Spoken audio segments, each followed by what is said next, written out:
Now we are going to be reading from Srimad Bhagavatam, Canto 1, Chapter 2. But before that, we will recite some pranam prayers. Om Ajnanatimirandasya Jnananjana Salakaya Chakshur Unmilitam Yena Tasmai Sri Gurave Namaha.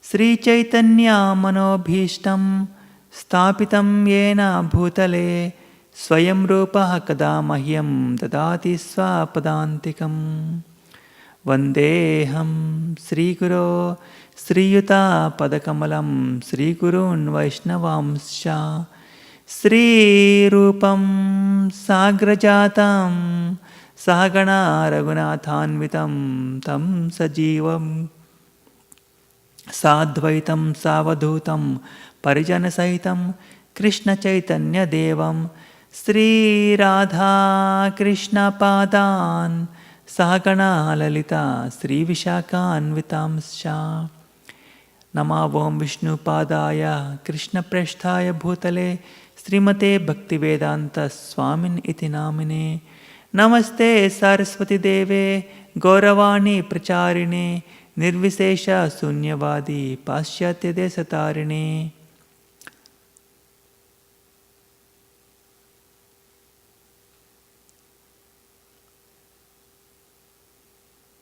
There is another version, Pranam Prayer Small. That's the one we are reciting.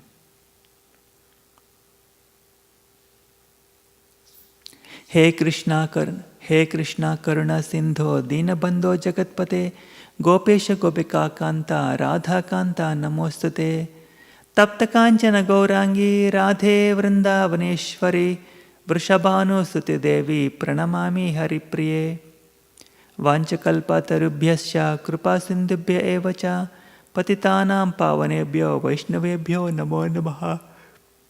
Jai Sri Krishna Chaitanya Prabhu Nityananda Sri Advaita Gadadhara Srivasadi Gaura Bhakta Vrinda. Hare Krishna Krishna Krishna Hare Hare Hare Rama Rama Rama Hare Hare.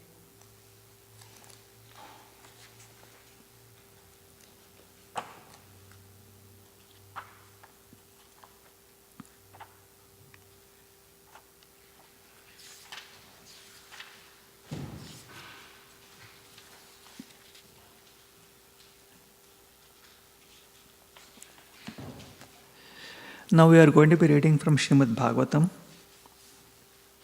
Canto 1, Chapter 2, Divinity and Divine Service. We will recite select slokas only. Let's start with verse number 4. Narayanam namaskritya naram chaiva narottamam devim saraswatim vyasam tato jayam udirayet. Before reciting this Srimad Bhagavatam, which is a very means of conquest, one should offer respectful obeisances unto the personality of Godhead Narayana, unto Nara Narayana Rishi, the supermost human being, unto Mother Saraswati, the goddess of learning, and unto Srila Vyasadeva, the author.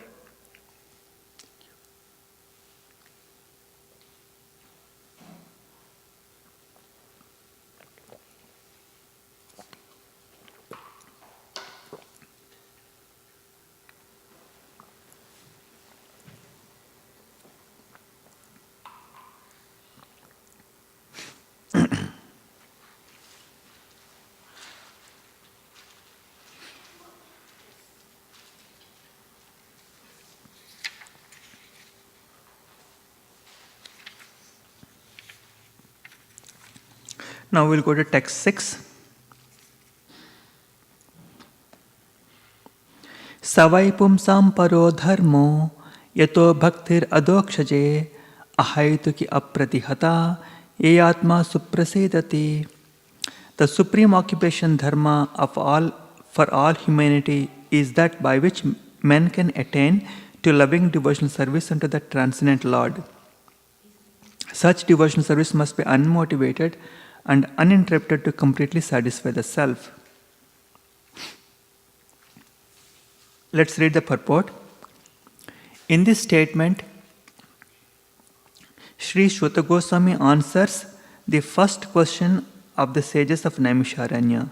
The sages asked him to summarize the whole range of revealed scriptures and present the most eternal part so that fallen people or the people in general might easily take it up.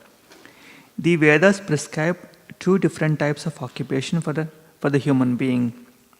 One is called Pravritti Marga, or the path of self-enjoyment, and the other is called Nivritti Marga, or the path of renunciation.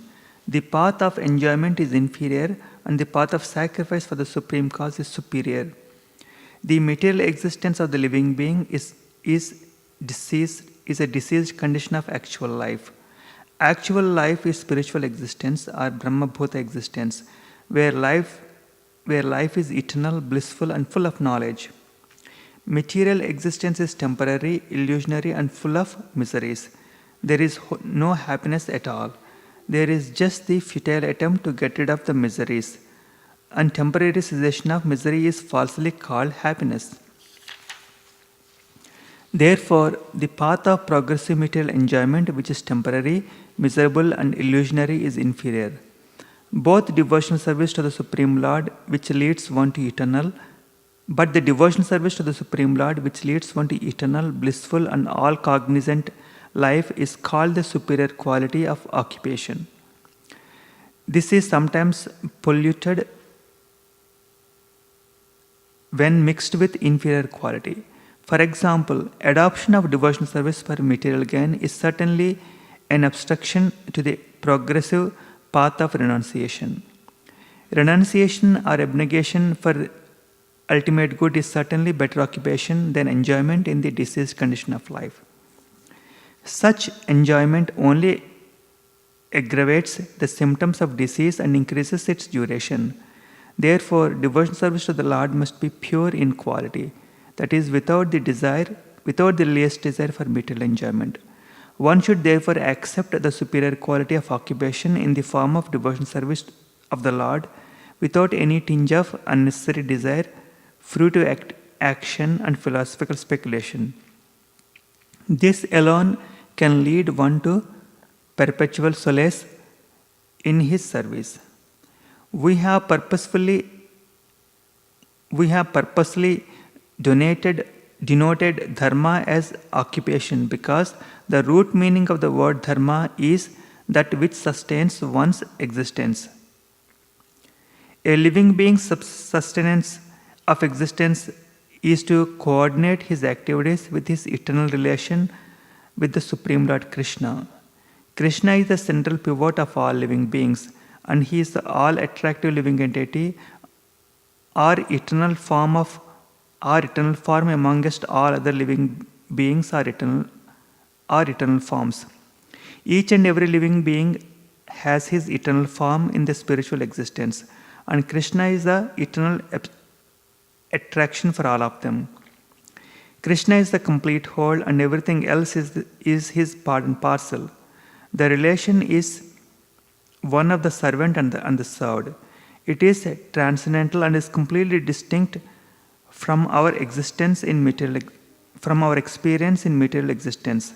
This relation of servant and the served is a most congenial form of intimacy. One can realize it as devotional service progresses. Everyone should engage himself in that transcendental loving service of the Lord, even in the present conditional stage of material existence. That will gradually give one the clue to actual life and please him to complete satisfaction.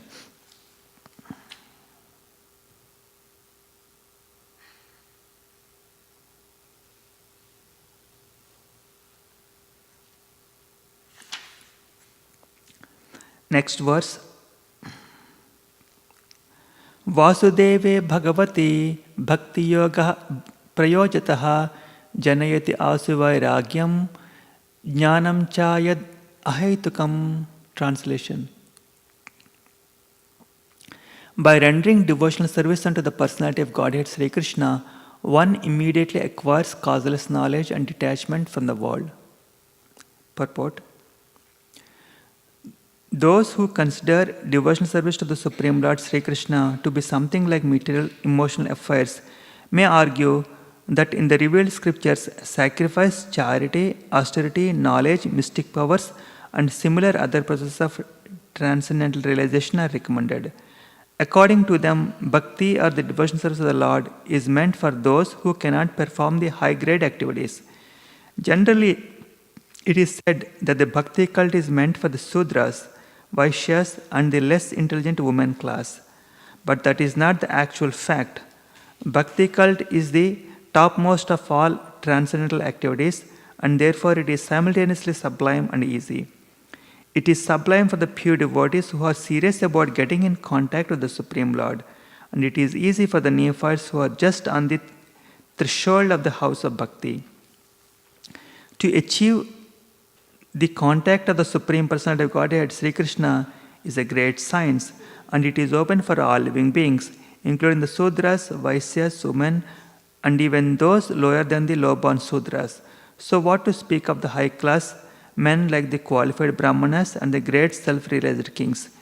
The other high-grade activities designated as sacrifice, charity, austerity, etc. are all corollary factors following the pure and scientific bhakti cult. The principles of knowledge and detachment are two important factors on the path of transcendental realization. The whole spiritual process leads to the perfect knowledge of everything material and spiritual, and the results of such perfect knowledge are that one becomes detached from the material affection and becomes attached to the spiritual activities. Becoming detached from the material things does not mean becoming inert altogether, as men with poor fund of knowledge think. Naishkarma means not undertaking activities that will produce good or bad effects. Negation does not mean negation of positive. Negation of the non-essentials does not mean negation of the essential. Similarly, detachment from the material forms does not mean nullifying the positive form. Bhakti cult is meant for realization of the positive form. When the positive form is realized, the negative forms are automatically eliminated. Therefore, with the development of the bhakti cult, with the application of positive service to the positive form, one naturally becomes detached from inferior things and he becomes attached to superior things. Similarly, the bhakti cult, being the supermost occupation of the living being, leads him out of the material sense enjoyment. This is the sign of pure devotee. He is not a fool, nor is he engaged in the inferior energies, nor does he have material values. That is not possible by dry reasoning. It actually happens by the grace of Almighty. In conclusion, one who is a pure devotee has all other good qualities, namely knowledge, detachment, etc. But one who has only knowledge or detachment is not necessarily well acquainted with the principles of bhakti cult.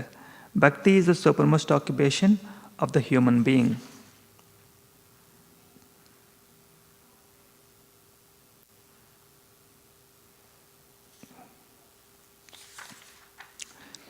So, in the last two verses that we have just read, the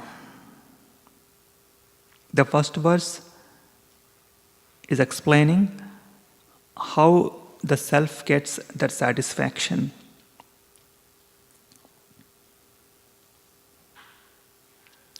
The self gets satisfaction only if the devotional service is rendered to the Supreme Lord, and it must be unmotivated and uninterrupted.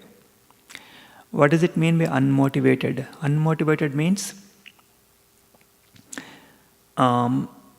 his motivation for devotional service should not be influenced by the desire for material enjoyment, by the desire for acquiring knowledge, or by the desires of liberation. He has to be free from all these motivations. And when he conducts his devotional service, being freed from all other motivations, and then if he conducts this devotional service without any interruption, that is also another key here, which it must be unmotivated and uninterrupted. If these two factors are met, then that completely satisfies the self. The second verse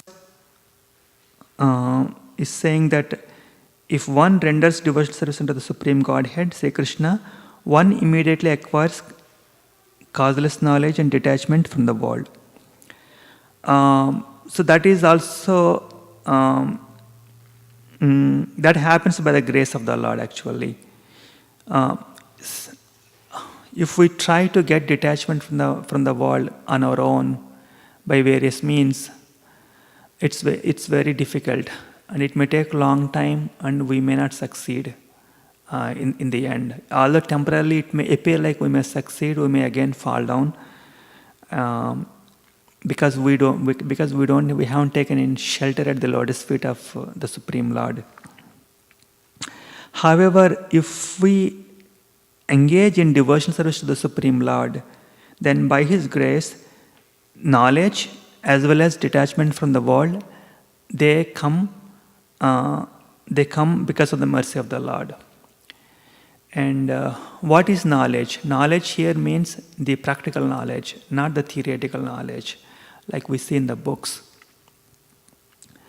The knowledge in the books is called Jnana, and the practical knowledge is called Vijnana. So that is what we get from, by the mercy of Lord, is Vijnana. That is a practical realization. The second thing we get is detachment from the world. This detachment from the world is very, very difficult. Even we see that even great sages also, who have undergone penance for a long periods of time, also fall down because of the temptations of the material energy. But however, if one is fixed in devotional service, because of the mercy of the Lord, he can easily get detached from all the material, from all material temptations. The mind needs. The mind, by its nature, is restless. It is always. It always does something. It cannot stay without activity even for a second. It was in Bhagavad Gita, Lord says, Krishna says that the mind cannot stay idle even for a moment. Mind needs some activity. And devotional service means it's an active engagement in the service of the Lord. It's an engagement of the senses. All five senses, all senses can be engaged in the service of the Lord. And when the mind is thus engaged in the service of the Lord, then it gets satisfaction from it, and because of the mercy of the Lord, the mind can actually stay away from the temptations of the material energy. Those who follow the path of Bhakti Yoga, they can actually quickly attain success in terms of detachment from detachment from the world.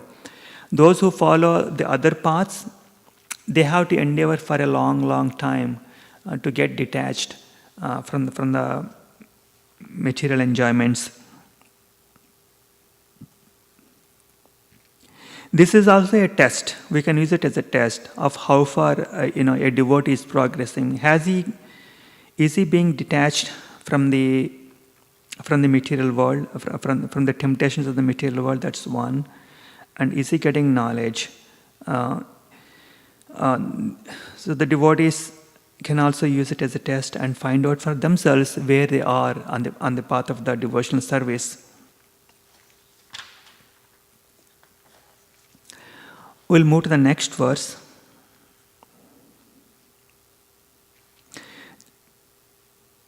Dharma svanishtitah pumsam vishvaksena kathasuyah notpadayat yati ratim srama ebhi kevalam. The occupational activities a man performs according to his own position are only so much useless labor if they do not provoke attraction for the message of the personality of Godhead. Purport by His Divine Grace, Sri Bhaktivedanta Swami Prabhupada. There are different occupational activities in terms of man's different conceptions of life. To the gross materialist who cannot see anything beyond the gross material body, there is nothing beyond the senses. Therefore, his occupational activities are limited to concentrated and extended selfishness. Concentrated selfishness centers around the personal body, that is generally seen amongst the lower animals. Extended selfishness is manifested in human society and centers around the family, society, community, nation, and world with a view to gross bodily comfort. Above the gross materialists are mental speculators who hover aloft in the mental spheres, and their occupational duties involve making poetry and philosophy or propagating some ism with the same aim of selfishness limited to the body and the mind. But the above body and mind is a dormant spiritual, but above the body and mind is a dormant spirit soul whose absence from the body makes the whole range of bodily and mental selfishness completely null and void. But less intelligent people have no information of the needs of the spirit soul. Because foolish people have no information of the soul and how it is beyond the purview of the body and the mind, they are not satisfied in the performance of their occupational duties. The question of the satisfaction of the self is raised herein. The self is beyond the gross body and subtle mind. He is the potent active principle of the body and the mind. Without knowing the need of the dormant soul, one cannot be happy simply with emolument of the body and mind. The body and the mind are but superfluous outer coverings of the spirit soul. The spirit soul's needs must be fulfilled. Simply by cleansing the cage of the bird, one does not satisfy the bird. One must actually know the needs of the bird himself. The need of the spirit soul is that he wants to get out of the limited sphere of material bondage and fulfill his desire for complete freedom. He wants to get out of the covered walls of the greater universe. He wants to see the free light and the spirit. That complete freedom is achieved when he meets the complete spirit, the personality of Godhead. There is a dormant affection for God within everyone. Spiritual existence is manifested through the gross body and mind in the form of perverted affection for gross subtle matter. Therefore, we have to engage ourselves in occupational engagements that will evoke our divine consciousness. That is possible only by hearing and chanting the divine activities of the Supreme Lord. And any occupational duty which does not help one to achieve attachment for hearing and chanting the transcendental message of Godhead is said herein to be simply a waste of time. That is, because their occupational duties, whatever ism they may belong to, cannot give liberation to the soul. Even the activities of the Salvationists are considered to be useless because of their failure to pick up the fountainhead of all liberties. The gross materialist can practically see that his material gain is limited only to time and space, either in this world or in the other. Even if he goes up to the Svargaloka, he will find no permanent abode for his hankering soul. The hankering soul must be satisfied by the perfect scientific process of perfect devotional service.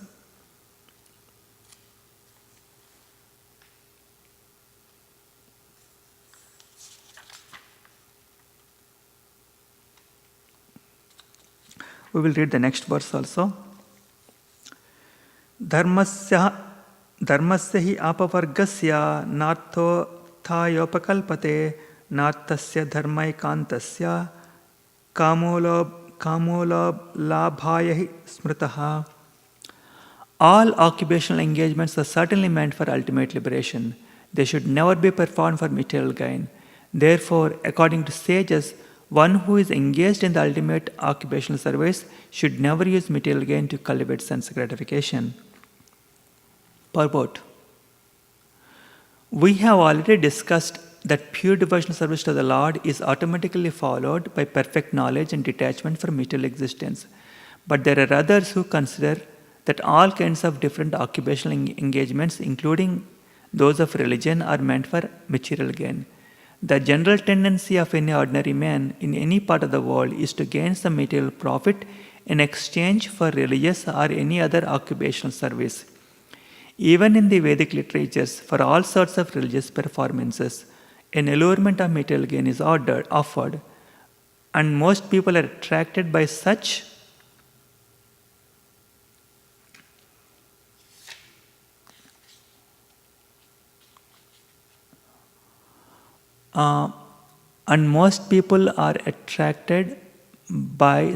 allurements or blessings of religiosity.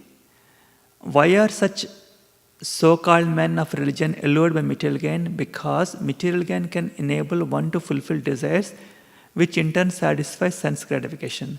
This cycle of occupational engagements includes so-called religiosity followed by material gain, and material gain followed by fulfillment of desires.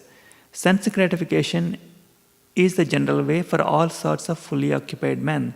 But in the statement of Suta Goswami, as per the verdict of the Srimad Bhagavatam, this is nullified by the present sloka. One should not engage himself in any sort of occupational service for material gain only, nor should material gain be utilized for sense gratification. Now, how material gain should be utilized is described as follows. So let's just briefly reflect on these two verses that we had just read. The first one is the occupational activities a man performs according to his own position are only so much useless labor if they do not provoke attraction for the message of the personality of Godhead.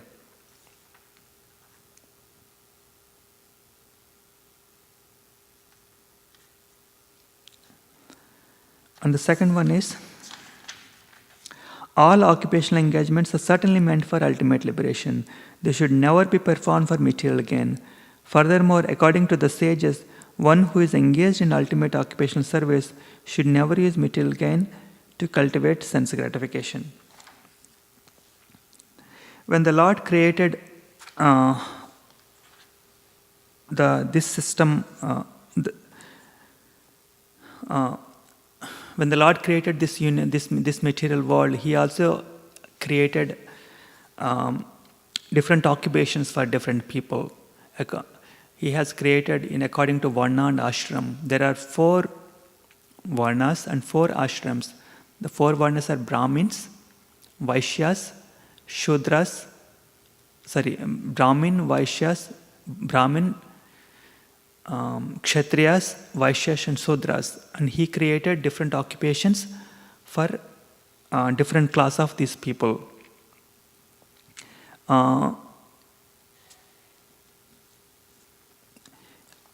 The Brahmins, they study the Vedas and then they teach, they practice the messages in the Vedas, and also they preach the messages of the Vedas.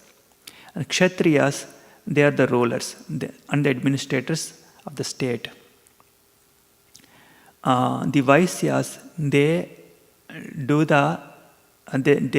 cow protection, and also they conduct trade. And Sudras, they simply work, they simply offer some service to the other 3 classes of men.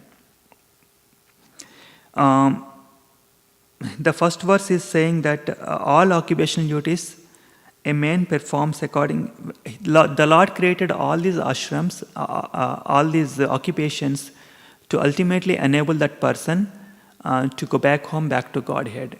And he should be, when he acts in that spirit of engaging his activity in the service of the Lord, then that will help him to move towards the goal of going back to Godhead.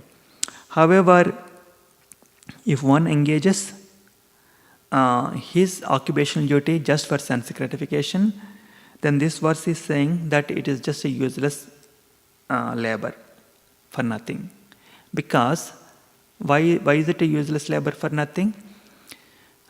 Because this human life is awarded after a long time. It's indeed very, very difficult to attain the human life. And the purpose of the human life is for self-realization. If one does not use his human life for self-realization, he instead wastes his time for material gains or sense gratification, then he is just living in vain, wasting the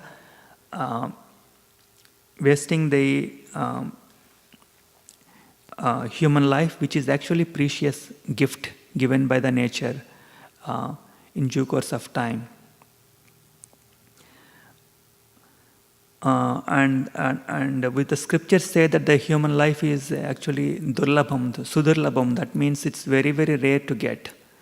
Having attained that human life, if one wastes his time if one does not use his occupational duty properly, and instead he uses his activity just for sense gratification, then he is just living in vain. And that activity is just a useless labor for nothing. Therefore, one should use his occupational duty for realization of the Supreme. And certainly all the occupational duties are meant for that purpose. Whether they are the occupational duties of a Brahmins or Kshatriyas or Vaishyas, Sudras, any occupational duty can be used in the service of the Lord.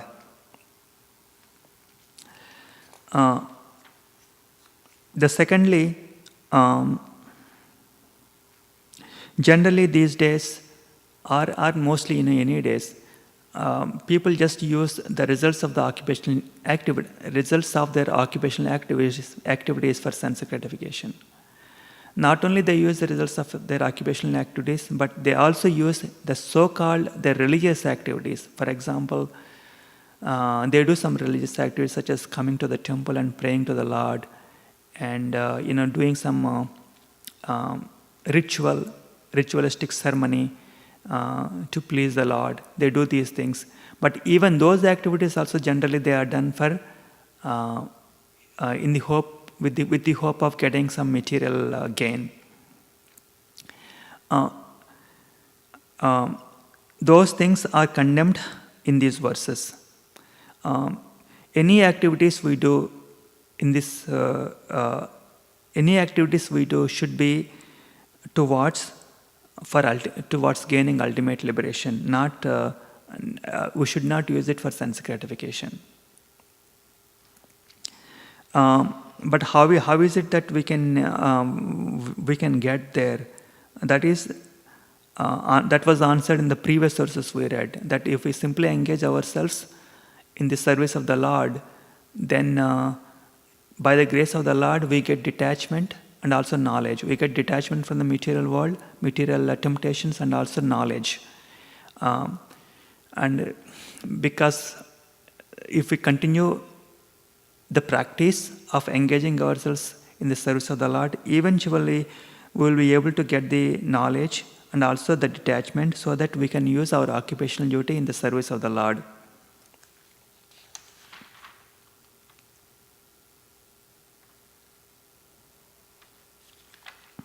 Next verse number 10.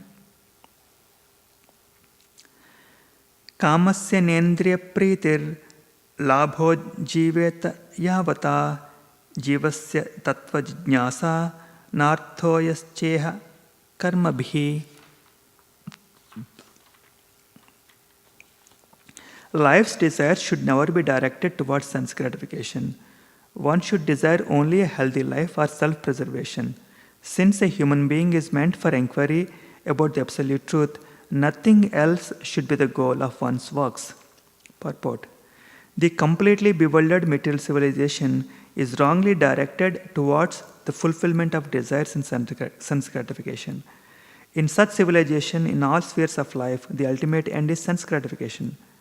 In politics, social service, altruism, philanthropy, and ultimately in religion or even in salvation, The very same tint of sense gratification is ever increasingly predominant. In the political field, the leaders of men fight with one another to fulfill their personal sense gratification. The voters adore the so called leaders only when they promise sense gratification. As soon as the voters are dissatisfied in their own sense gratification, they dethrone the leaders. The leaders must always disappoint the voters by not satisfying their senses. The same is applicable in all other fields. No one is serious about the problems of life. Even those who are in the path of salvation desire to become one with the absolute truth and desire to commit spiritual suicide for sense gratification. But the Bhagavatam says that one should not live for sense gratification. One should satisfy the senses only in so much as required for self preservation and not for sense gratification. Because the body is made of senses, which also require certain number of satisfaction, there are regulative directions for satisfaction of such senses, but the senses are not meant for unrestricted enjoyment. For example, marriage or the combination of a man and woman is necessary for progeny, but it is not meant for sense enjoyment. In the absence of voluntary restraint, there is propaganda for family planning, but foolish men do not know that family planning is automatically executed as soon as there is search for the absolute truth. Seekers of the absolute truth are never allured by unnecessary engagements in the sense gratification because the serious students seeking the absolute truth are always overwhelmed with the work of researching the truth. In every sphere of life, therefore, the ultimate end must be seeking after the absolute truth, and the sort of engagement will make one happy, and that sort of engagement will make one happy because he will be less engaged in varieties of sense gratification. And what that absolute truth is explained as follows. Next verse. Vadanti tat tattvavidas tattvam yajnanam advayam brahmeti paramatmeti bhagavan iti sabdyate. Learned transcendentalists who know the absolute truth call this non-dual substance Brahman, Paramatma or Bhagavan. The absolute truth is both subject and object. There is no qualitative difference there. Therefore, Brahman, Paramatma and Bhagavan are qualitatively one and the same. The same substance is realized as impersonal Brahman by the students of the Upanishads, as localized Paramatma by the Hiranyagarbhas or the yogis, and as Bhagavan by the devotees. In other words, Bhagavan or the personality of Godhead is the last word of absolute truth. Paramatma is the partial representation of the personality of Godhead, and impersonal Brahman is the glowing effulgence of the personality of Godhead. As the sun rays are to the sun god. Less intelligent students of either of the above schools sometimes argue in favor of their own respective realization, but those who are perfect seers of the absolute truth know well that the above three features of the one absolute truth are different perspective views from different angles of vision. As it is explained in the first sloka of the first chapter of Bhagavatam, the supreme truth is self-sufficient, cognizant and free from the illusion of relativity. In the relative world, the knower is different from the noun, but in the absolute truth, both the knower and the noun are one and the same thing. In the relative world, the knower is a living spirit or the superior energy, whereas the noun is inert matter or inferior energy. Therefore, there is a duality of inferior and superior energy, whereas in the absolute realm, both the knower and the noun are the same superior energy. There are three kinds of energies of the supreme energetic. There is no difference between the energy and the energetic, but there is a difference of quality of energies. The absolute realm of the living entities are of the same superior energy, but the material world is of inferior energy. The living being in contact with inferior energy is illusioned, thinking he belongs to the inferior energy. Therefore, there is the sense of relativity in the material world. In the absolute world, there is no such sense of difference between the knower and the known, and therefore everything there is absolute. Absolute.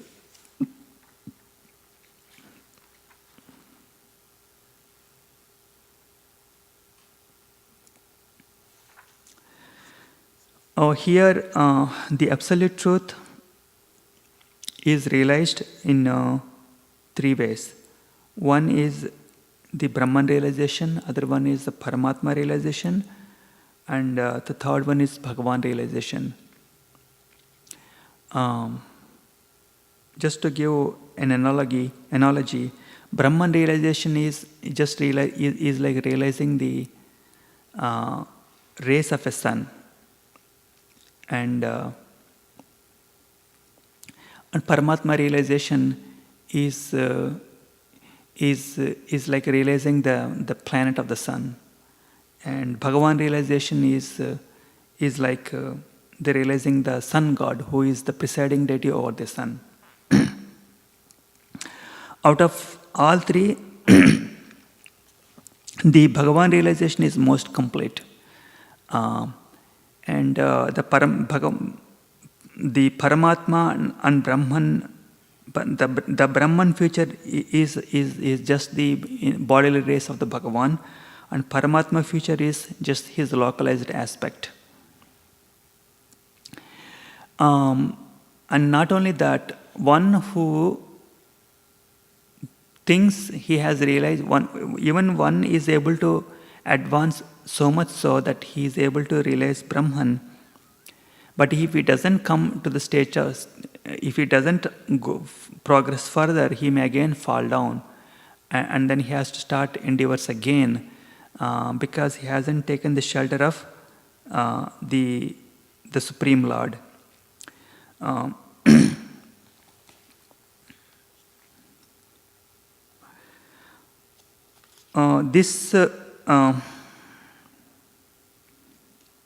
In the Brahman realization of the Supreme, there is this Brahman is the Brahman is a non-differentiated realm wherein everything is just uniform without any duality there. It just like sun rays, just like a sun rays which we see in the space. There is no everything just looks the same. So that is the realm of Brahman, where there is no duality and everything is one and the same. So one who goes there, certainly there is a realization of eternity there. Eternity means with no death, and then life continues there for forever. Certainly there is eternity, and knowledge is also there. Knowledge means knowledge as being the spirit soul. But there is no happiness even in Brahman realization. The so-called happiness we see in Brahman realization is the absence of the material miseries. And the absence of material miseries is certainly can certainly be considered a happiness, but that is not the actual happiness. It's like when we are comparing with numbers, for example, if we take this material world, if we take this material world as the world composing of all the negative numbers means full of miseries every time.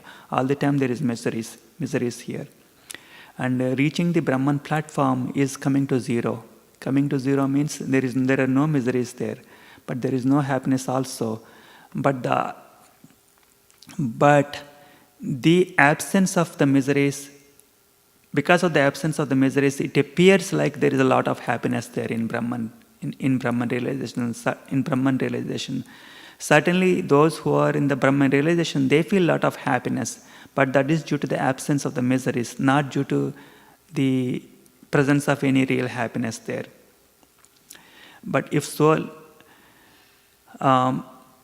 the real happiness is there only in the Vaikuntha planets. That's the realm above the Brahman realm. There the real happiness begins, and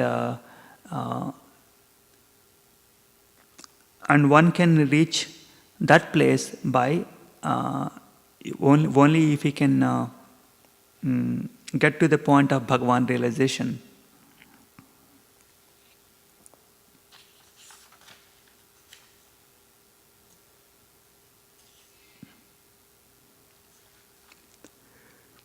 Next verse.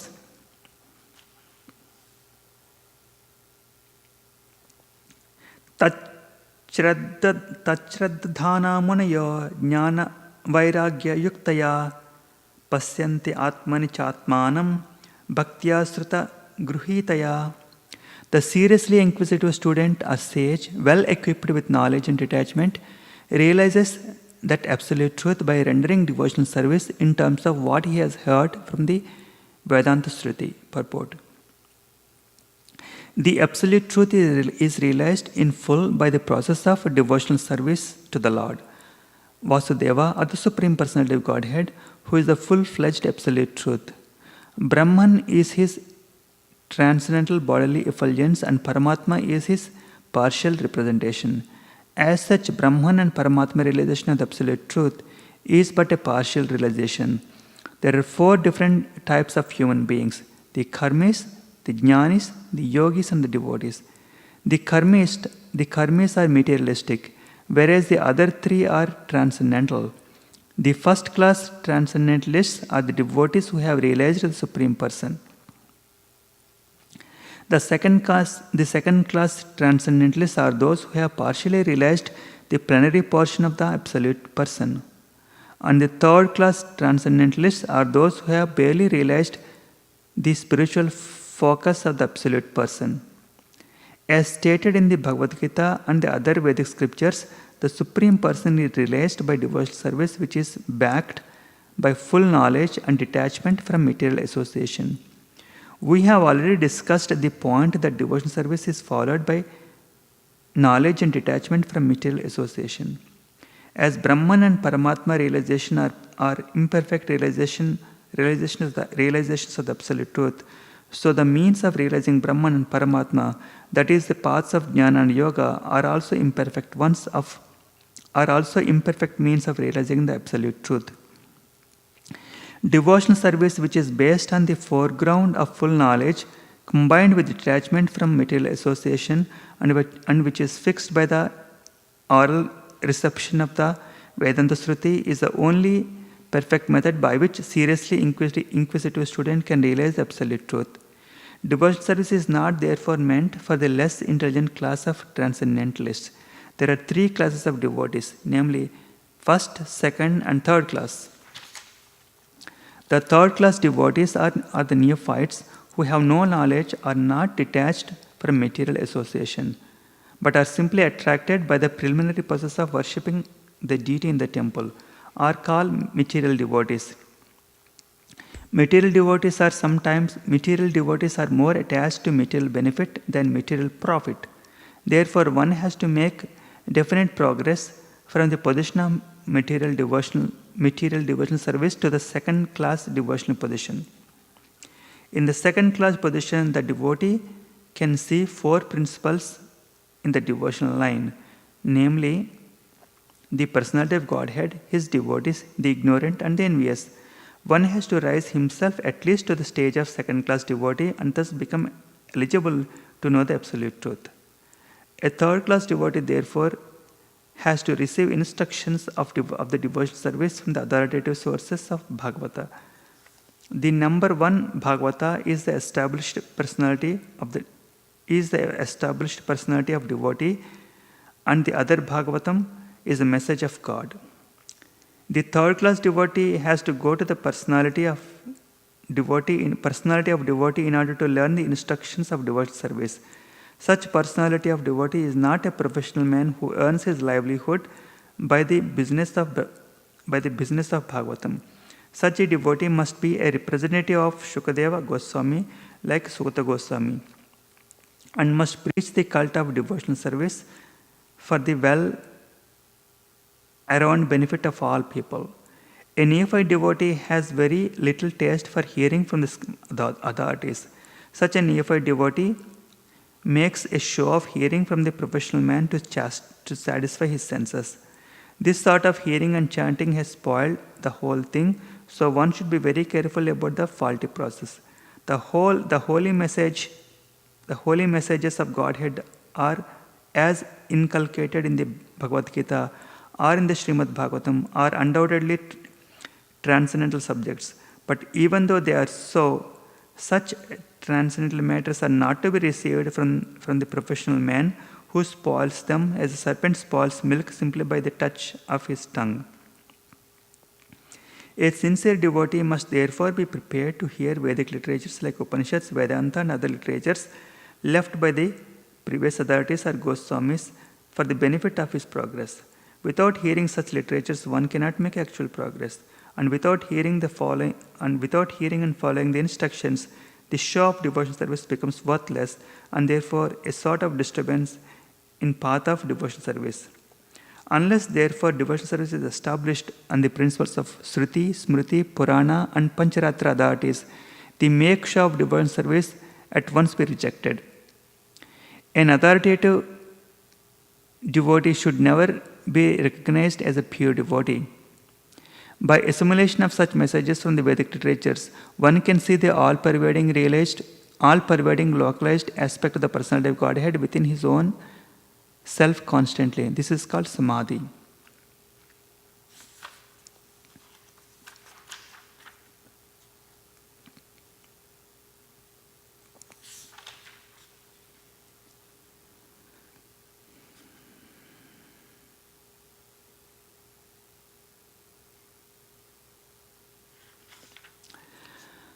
So here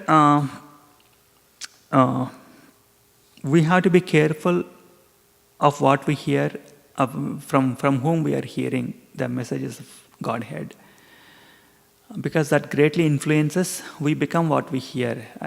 Actually, we become whom we associate with.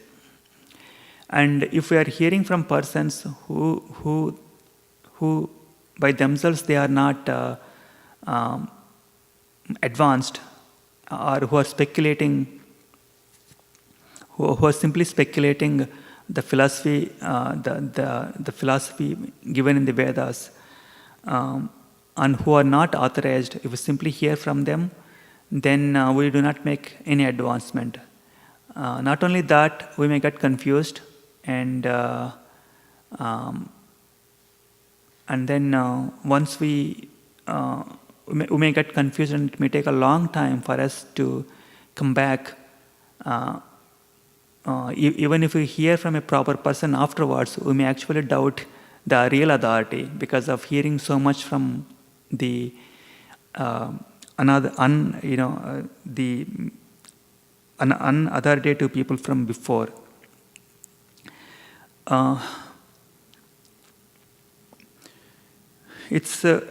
But how do we select the proper authority from whom we can hear the messages? The process is that just like if you are going for shopping, if you're going for shopping some jewelry, you have to know whether what you are buying is genuine gold or just some duplicate. If you do not know that difference, then you may get cheated. So that knowledge you should acquire somehow. You cannot expect that you just go there and buy some jewelry or some diamonds and you get and you will automatically get the authentic gold or diamonds from the seller. You may get cheated, and so it is essential that you spend some time and find out the proper source from which you can buy this jewelry or the diamonds. Similarly, you have to do your homework in finding out the persons from whom you can hear the messages of the personality of Godhead. If you do not do your homework and just go anywhere you like, then you may hear something which is actually not beneficial for you. And by that process, we may not make any advancement in our spiritual progress.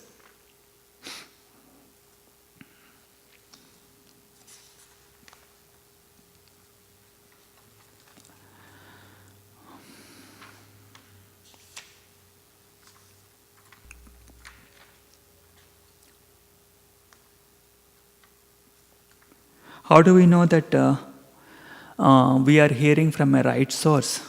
One test we can use is we can just see the people who have heard from that source before and see how much advancement they have made by hearing those instructions. If we see that, in spite of having been heard from that source, they haven't made much advancement, then what's the point in us again going to the same source and hearing? So just check the references or do some homework before going to a source from whom you like to hear the messages.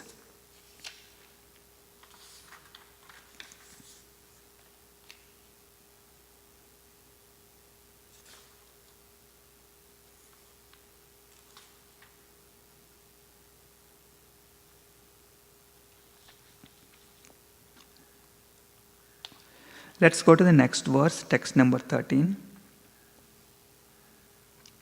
Atha pumbhir dvijasreshta varnashrama vibhagasah svanishtitasya dharmasya samsiddhir haritoshanam.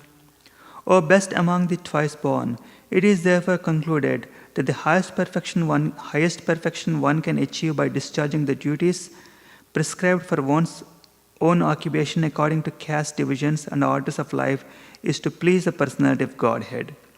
Purport. Human society all over the world is divided into 4 castes and 4 orders of life. The 4 castes are intelligent caste, the martial caste, the productive caste and laborer caste. These castes are classified in terms of one's work and qualification and not by birth. Then again there are 4 orders of life, namely the student life, the householder's life, the retired and the devotional life.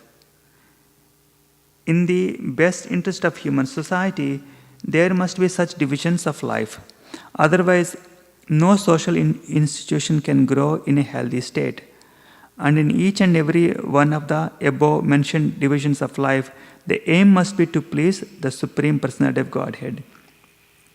The institutional function of human society is known as the system of Varnashrama Dharma, which is quite natural for the civilized life. The Varnashrama institution is constructed to enable one to realize the absolute truth. It is not for artificial domination of one caste over another. When the aim of life, that is, realization of the absolute truth, is missed by too much attachment for indriya priti or sense gratification, as already discussed herein before, the institution of Varnashrama Dharma is utilized by selfish men to pose an artificial predominance over the weaker section. In the Kali Yuga or in the age of Kal, the artificial predominance is already current, but the saner section of the people know it well that the divisions of castes and orders of life are meant for smooth social intercourse and high thinking, self-realization, and not for any other purpose. Herein the statement of Bhagavatam is that the highest aim of life or the highest perfection of institution of the Varnashrama Dharma is to cooperate jointly for the satisfaction of the Supreme Lord. This is also confirmed in the Bhagavad Gita 4.13. Again, this verse is again confirming that all the duties should be discharged just to please the Supreme Personality of Godhead. They should be aimed at pleasing the Supreme Personality of Godhead and not otherwise.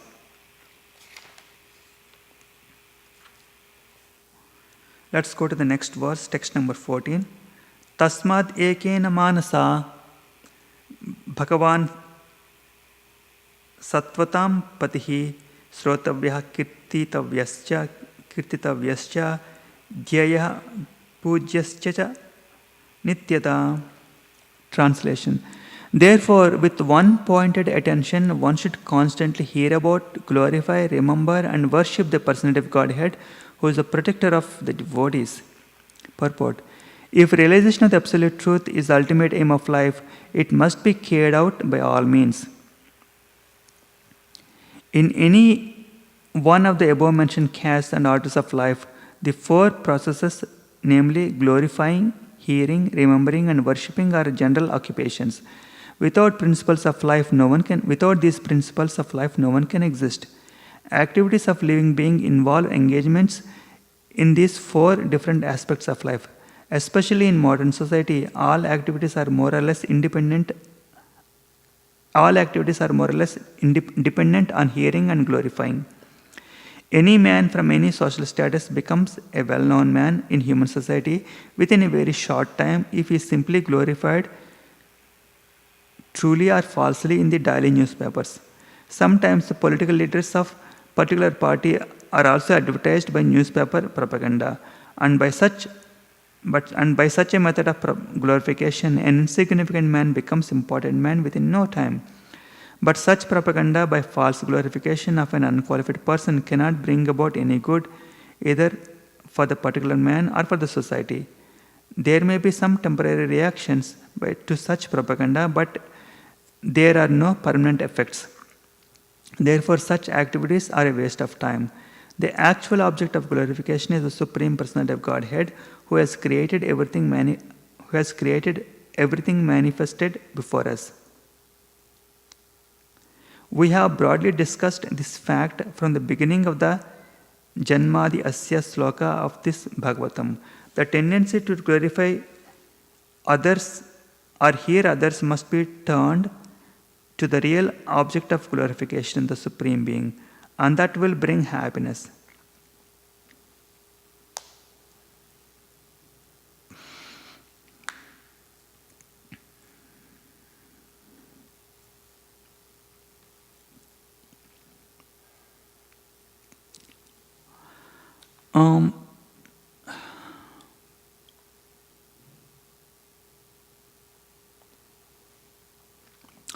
Here we have practically, if you see the person, if you see the habits of a person, if you see the general lifestyle of a person who is engaged in devotion service and someone who is engaged in the material, who is not engaged in devotion service but is simply running out of the sense pleasures, both of them are doing something all the time. Both of them are not idle, they are doing something. Both of them are hearing. But the person who is engaged in devotional service, he is hearing the messages of the Supreme Personality of Godhead, whereas the person who is engaged, who is swept away by the currents of the material world, he is also hearing, but he is hearing from TVs, newspapers, he is hearing from idle talk from others. These are the things he is doing. But if one engages his hearing process to hear the messages of the Personality of Godhead, then that is a perfection of life. The process is the same, the process of hearing is the same. It's just that we need to turn our attention from hearing the mundane subjects of this world to the messages of the Personality of Godhead. Similarly, glorification is also there. People just glorify others unnecessarily. But if we use that glorification process, if we use that glorification ability that we have just to glorify the Supreme Lord or His devotees, again that is the perfection of life. We have all these tendencies like hearing, glorifying, remembering, whatever tendencies we have, if we just use those tendencies in the direction, towards the direction of the Supreme Personality of Godhead, then that is then we can achieve success. We can really fulfill the mission of human life, which is self-realization.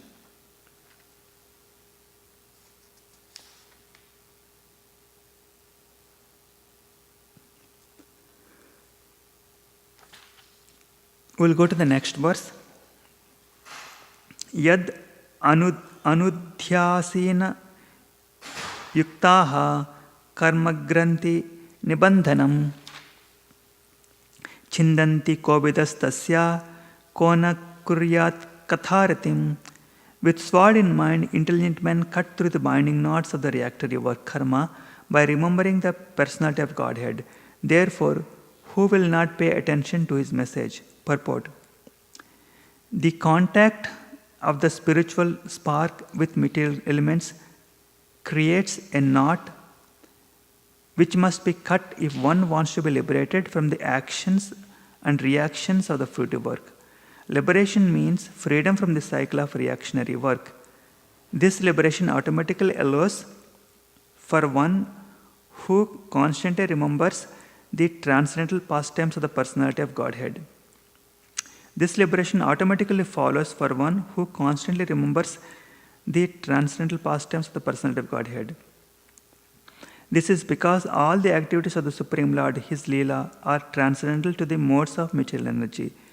They are all attractive spiritual activities, and therefore constant association with the spiritual activities of the Supreme Lord gradually spiritualizes the conditioned soul and ultimately severs the knot of material bondage.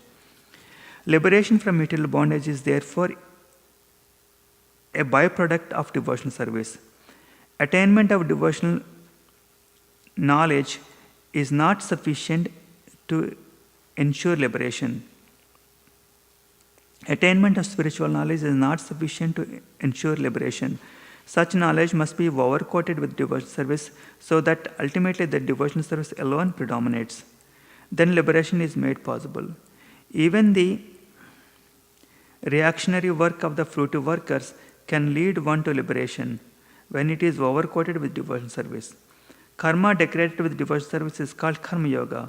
Similarly, empirical knowledge overcoated with devotional service is called Jnana Yoga.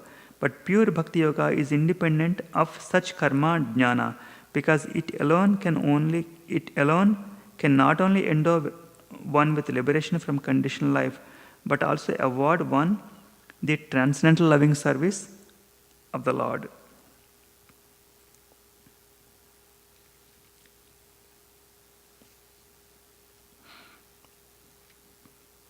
Here it is mentioned that liberation from material bondage is a byproduct of devotional service.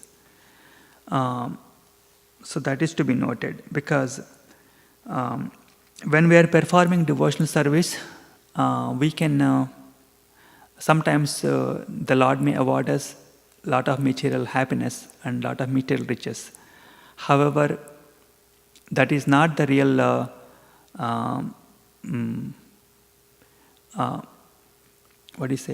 that's not the real result of the devotional service. That is just a byproduct of the devotional service. And similarly, we may also get liberation.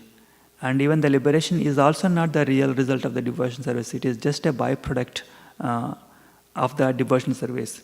The real result of the devotional service is getting the service of the Lord. That is the real result of the devotional service.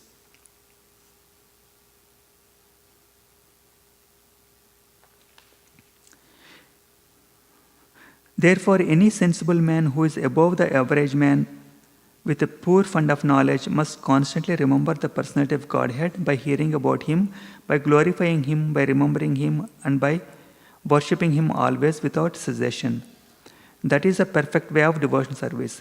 The Goswamis of Vrindavana, who were authorized by Sri Chaitanya Mahaprabhu to preach Bhakti cult, rigidly followed this rule and made immense literatures of transcendental science for our benefit. They have chalked out ways for all classes of men in terms of different castes and orders of life in pursuance of the teachings of Srimad Bhagavatam and similar authoritative scriptures.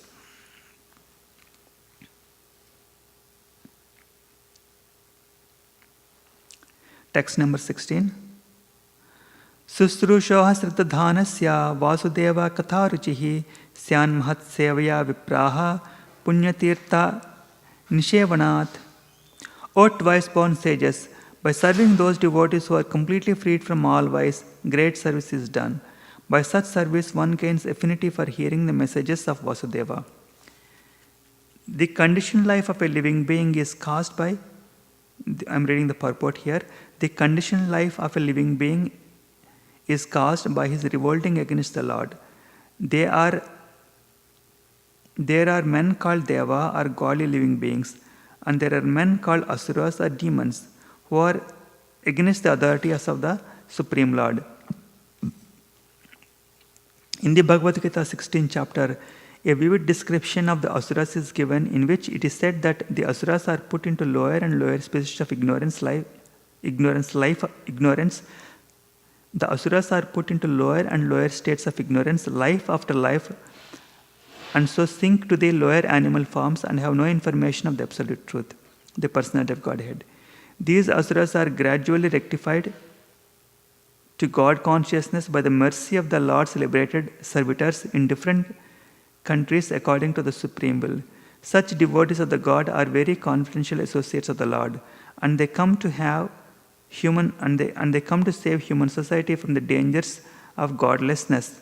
They are known as the powerful incarnations of the Lord, as the sons of the Lord, as the servants of the Lord, or as the associates of the Lord. But none of them falsely claim to be God themselves. This is a blasphemy declared by the Asuras, and the demonic followers of such Asuras also accept pretenders as God or his incarnation. In the revealed scriptures, there is definite information of the incarnation of God. No one should be accepted as God or an incarnation of God unless he is confirmed by the revealed scriptures. The servants of the God are to be respected as God by the devotees who actually want to go back to Godhead. The servants of God are to be respected as God by the devotees who actually want to go back to Godhead. Such servants of God are called Mahatmas or Tirthas, and they preach according to particular time and place.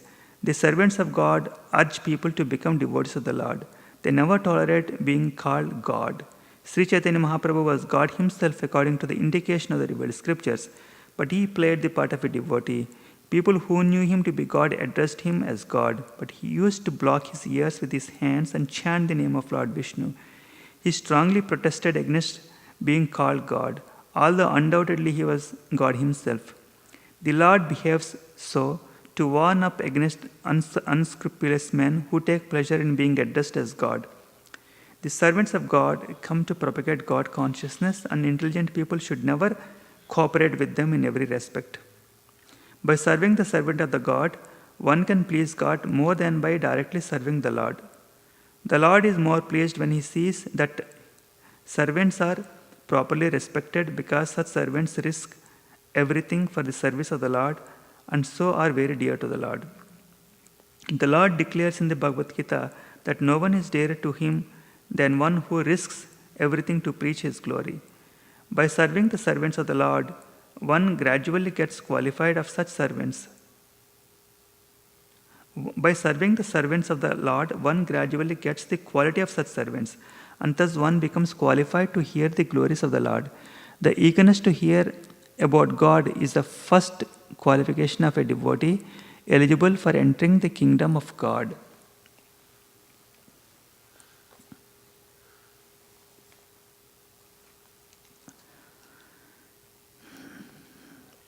In another place, Lord Vishnu tells that those who claim to be his devotees are actually not his devotees. Those who claim to be the devotees of his devotees are actually his devotees. And in another place, Lord Shiva tells Mother Parvati that the highest form of worship is worshipping the Supreme Lord Vishnu. But even higher than that is worshipping his pure devotees. And all these points conclusively say that serving the devotees of the Lord is actually more beneficial, is actually more effective than the service of the Lord himself. And Lord is more pleased if we serve his devotees rather than serving him directly. There is also a story wherein there is one person, and I forgot his name. It's during the pastimes of Ramanujacharya. I think his name is Kanchipurna. His name is Kanchipurna, and he was worshipping his Lord. His Lord was Varadaraj. And he's so advanced that he's able to talk to the Lord while he's doing his service. His service is fanning the deity. Every day he would go and fan the deity lovingly, and while fanning he would converse with the deity. And there is also another person in the temple who used to serve this devotee, who used to serve this Kanchipurna. And one day, that person who is a servant of Kanchipurna asked Kanchipurna that you serve and you converse with the Lord Varadaraj. Can you please find from him whether I will be going back to Godhead? Then Kanchipurna said, okay, I will ask him. I will ask the Lord. And then Kanchipurna, when he was fanning the deities and during the conversation, he asked this question, I have this person, he asked me to ask this question of whether he will be going back to Godhead or not. Then the Lord answered that because he served you faithfully, he will go back to Godhead in this very life. Then Kanchipurna wanted to ask another question. That question was whether he will go back to Godhead. That is, Kanchipurna himself will go back to Godhead. But he was somewhat shy to ask that question, so he didn't ask. But he didn't ask at that time, but it was on the back of his mind. And he was always, whenever he was doing his service, he always wanted to ask this question, but he was not able to ask because of shyness. But finally he got some courage, and Kanchipurna asked the Lord that whether he will go back to Godhead. Then the Lord said, no. He said, because you are serving me, because you serve me directly, and I only take back those who serve my devotees. That's what Lord said. And after hearing the message of the Lord, then the Kanchipurna left that place and went to some other place to serve the Lord's devotee. And he served the Lord's devotee for some time, and then he came back to Kanchi again, and he served Varadaraj. And during some other time he asked whether he would go back to Godhead again. Then the Lord said, yes, because you served my devotees, you will go back to Godhead. So this is a practical example that happened during the times of Ramanujacharya. And all these points indicate that serving the Lord's devotees is more beneficial than the serving the Lord directly. And from my own experience, I can say that everyone likes to serve big persons, big man, because if a person is big, he thinks that that's a great. That's a natural tendency, and the Lord is actually very big. He is the ultimate, his ultimate personality, and everyone likes to serve that personality. But the Lord is interested to see that his devotees are actually willing to serve the persons who are at a lower grade. That is the servants of his servants. Only persons who have humility can do that. Those who are somewhat puffed up, they can never serve it's difficult for them to serve the servants of the servants.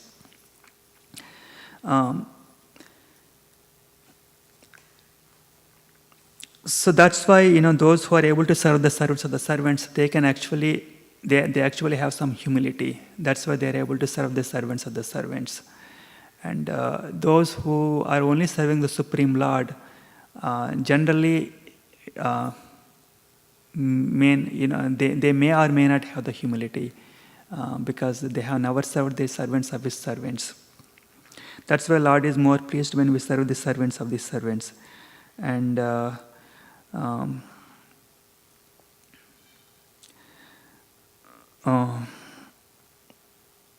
my Guru Maharaj often says that if you are a servant of the servant of the servant of the servant, million times removed, then the better you are in terms of making progress in the devotional service.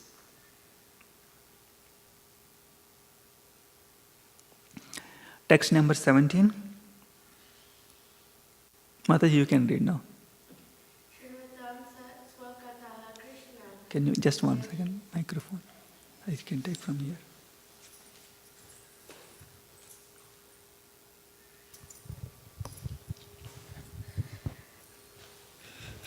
Shanvatam swakatah Krishna punyashravanakirtanah hridiyantah stohi abhadrani vidunoti srutsatam.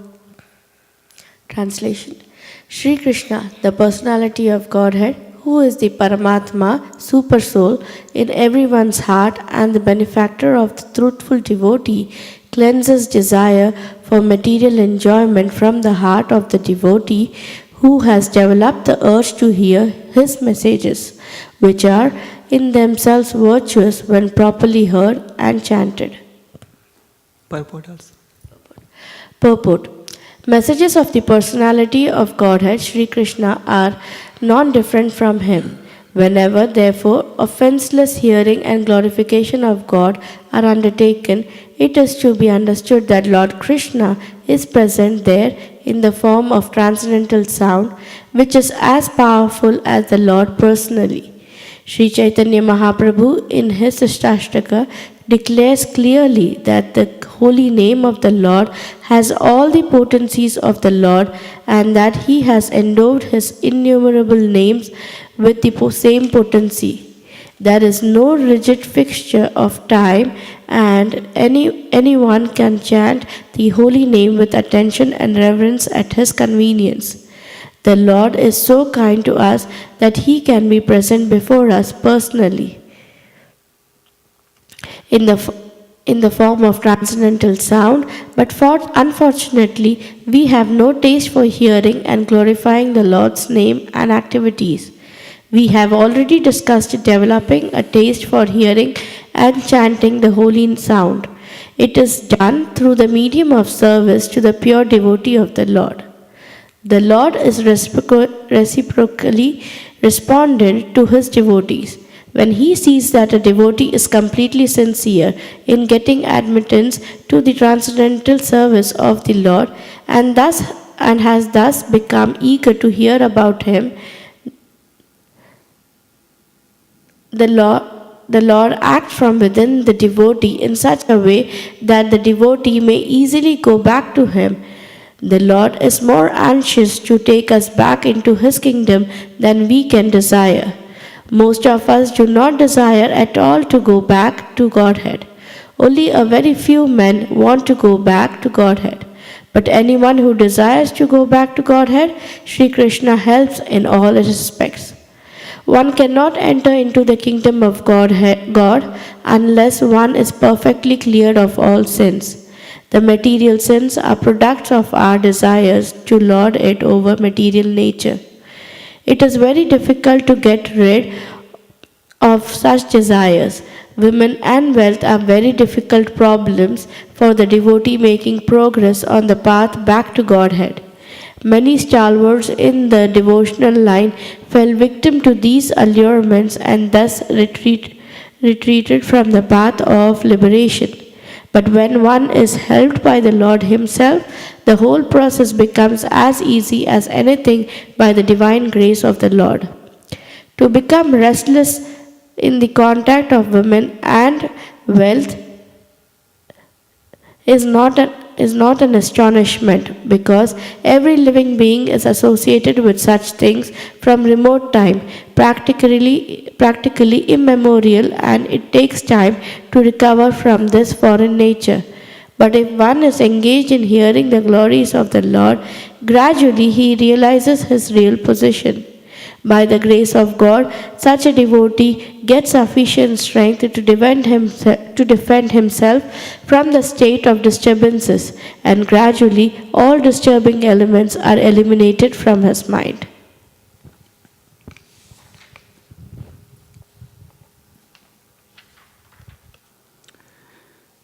So this verse is again confirming that the Lord, if we simply perform devotional service to the Lord Himself cleanses the desire for material enjoyment from the heart of the devotee.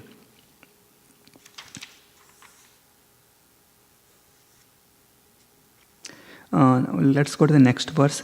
Nashtaprayeshu abhadreshu nityam bhagavata sevaya bhagavati uttama sloke bhaktir bhavati naishtaki. You can read the next verse also. Translation.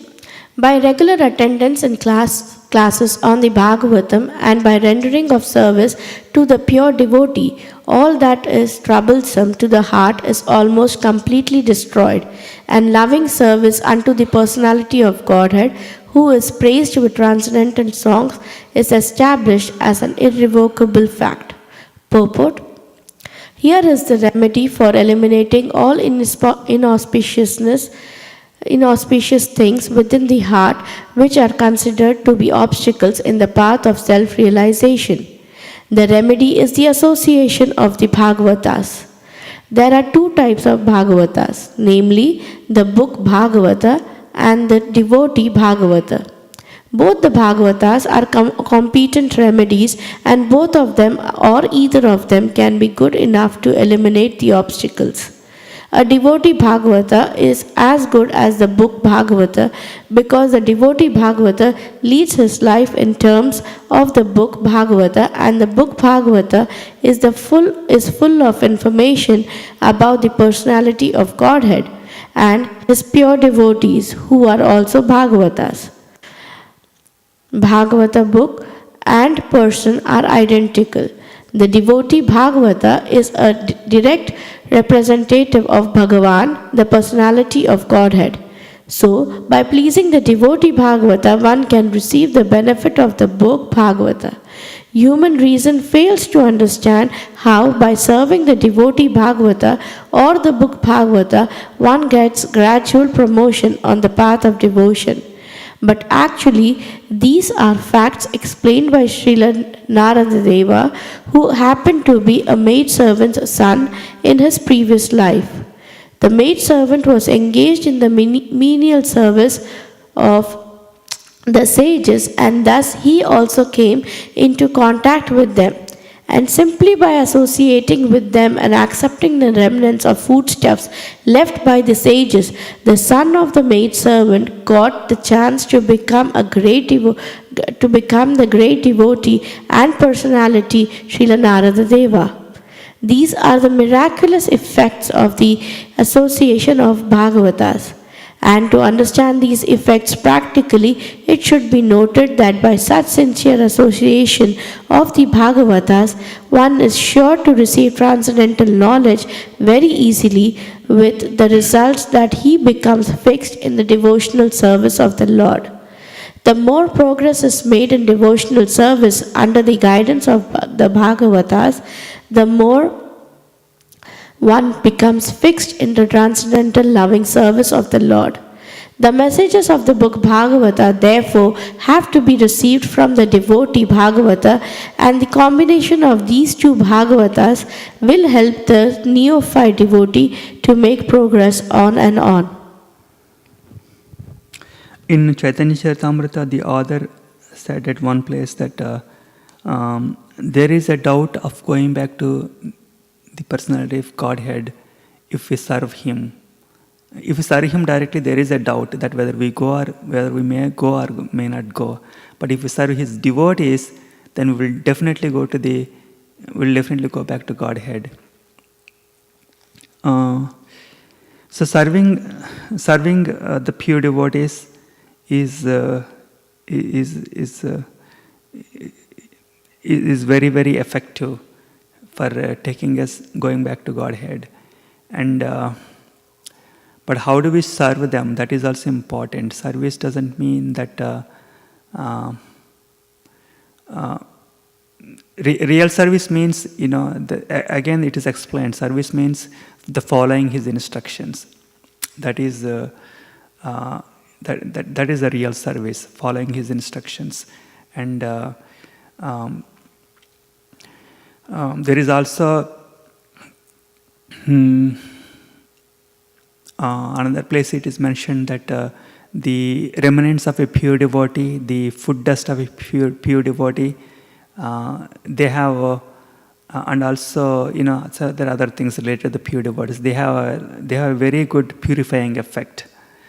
But in one lecture, Radhanath Maharaj said that yes, taking the remnants of a pure devotee is very good, but if we are taking that and if we do not have the mentality of surrender, then that may not be much effective.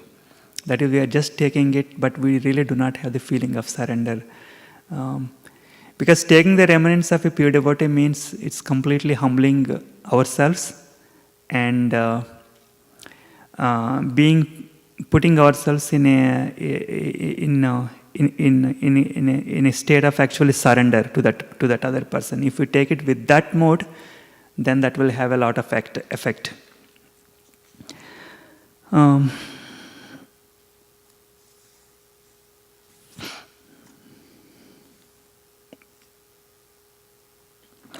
Also, many people are generally interested in terms of serving the pure devotees.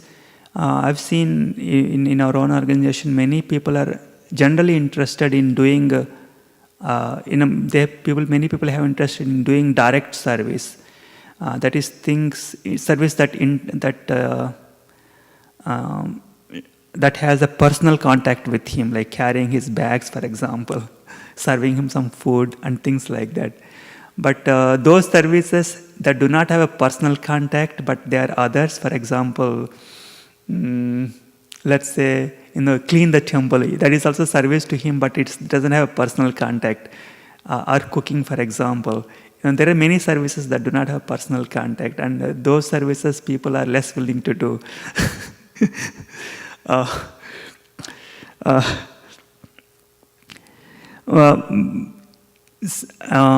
And also, serving the servant of his servant, that is also service to the. That is also service to him.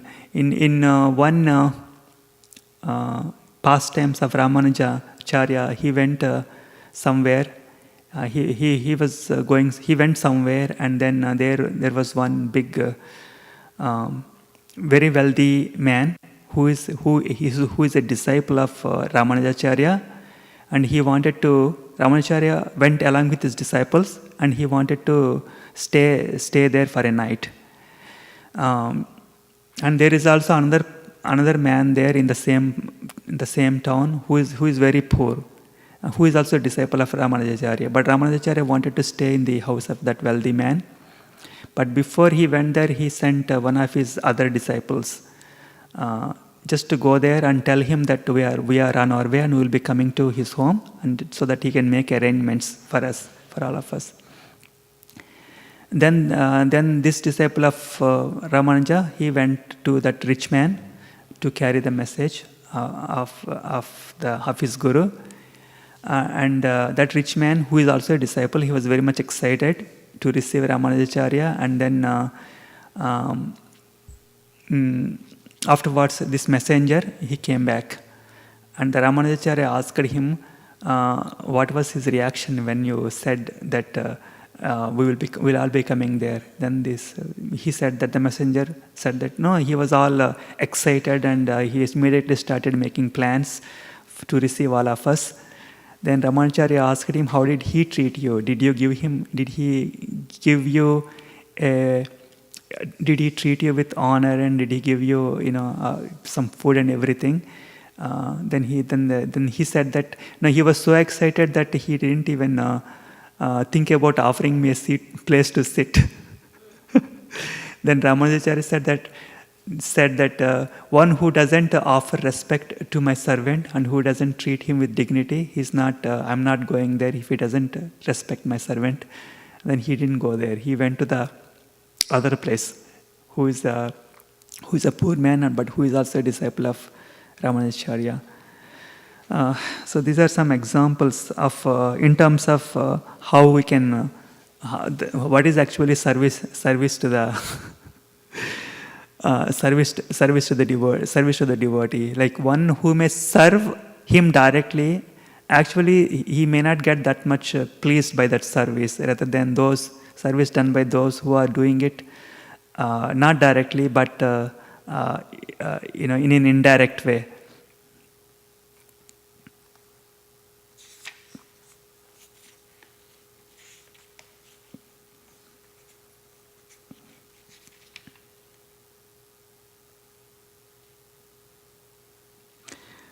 Text number 19. Okay, we only have 5 more minutes.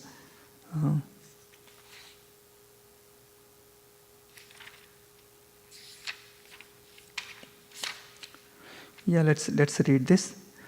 Can you read this verse, Prabhuji, and the purport and translation purport? Okay.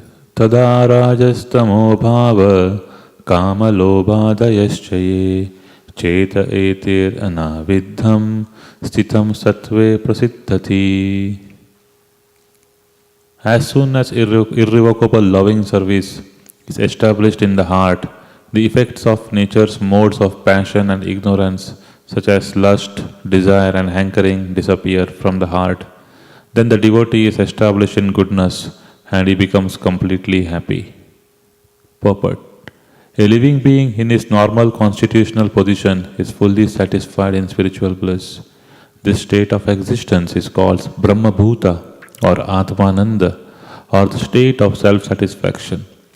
This self-satisfaction is not like the satisfaction of the inactive fool. The inactive fool is in the state of foolish ignorance, whereas the self-satisfied Atmanandi is transcendental to the material state of existence. This stage of perfection is attained as soon as one is fixed in irrevocable devotional service. Devotional service is not inactivity, but the unalloyed activity of the soul. The soul's activity becomes adulterated in contact with matter, and as such, the diseased activities are expressed in the form of lust, desire, hankering, inactivity, foolishness, and sleep. The effect of devotional service becomes manifest by complete elimination of these effects of passion and ignorance. The devotee is fixed at once in the mode of goodness, and he makes further progress to rise to the position of Vasudeva, or the state of unmixed sattva or Shuddha sattva. Only in this Shuddha sattva state can one always see Krishna face to face by dint of pure affection for the Lord.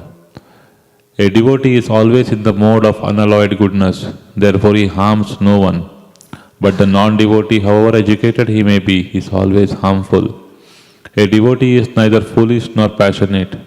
The harmful, foolish, and passionate cannot be devotees of the Lord. However, they may advertise themselves as devotee by outward dress. A devotee is always qualified with all these good qualities of God. Quantitatively, such qualifications may be different, but qualitatively, both the Lord and his devotee are one and the same.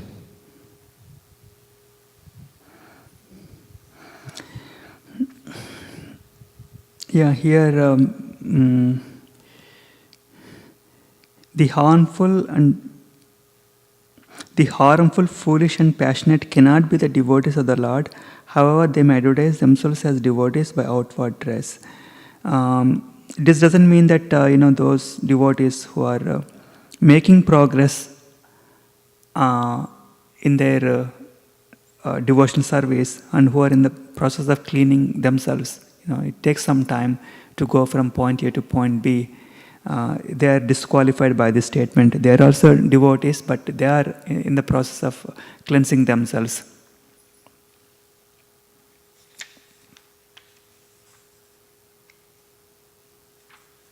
Okay, let us see.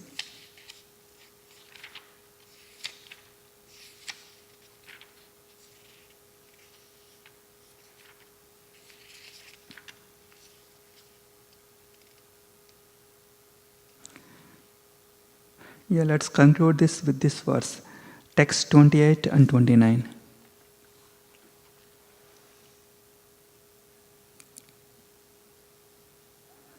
Text 28 and 29. 28-29.